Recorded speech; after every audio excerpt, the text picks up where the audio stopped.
Today on Tax Day, when American families are filing for the final time under the old code, we are here to talk about the economy driven by the Tax Cuts and Jobs Act.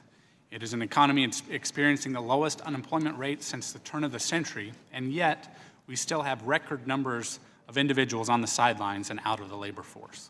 It has created this jobs gap that we've discussed, a growing difference between employers' demand for workers and the number of individuals in the workforce. This is relevant to the committee because we know when individuals and parents work full-time, the poverty rate drops to just 3%.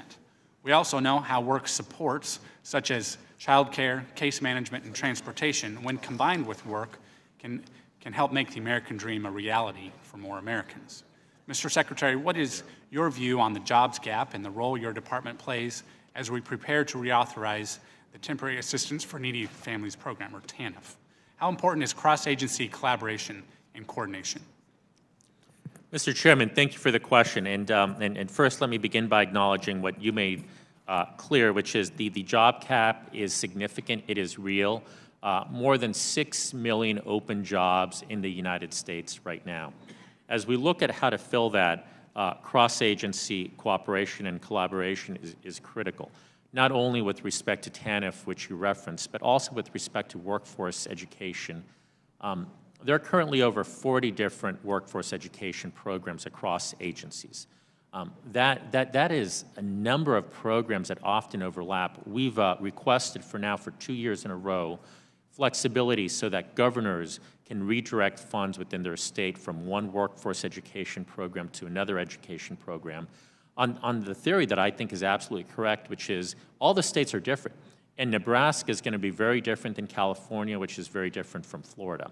And so I would point out it's not just cooperation between the agencies, but also flexibility to allow the governors to focus workforce education funds where they best serve the needs of their states.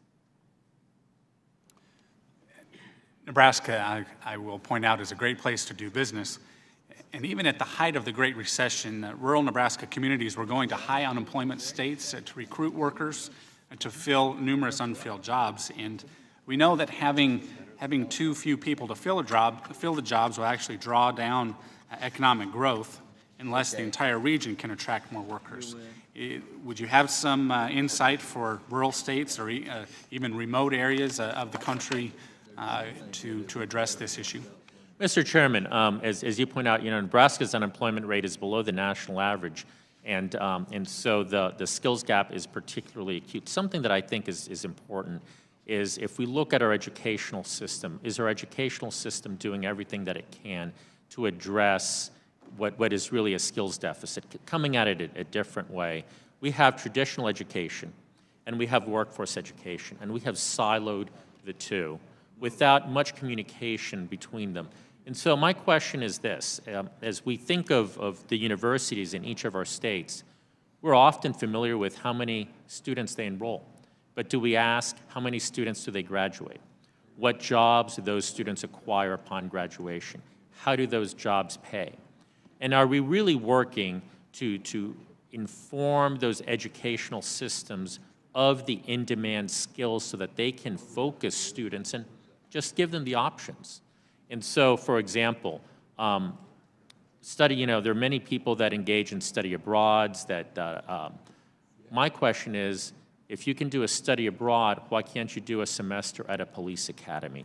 Or if you're studying pre-law, why can't you do a semester at a law firm, all for credit? Some professions do that well, but many do not.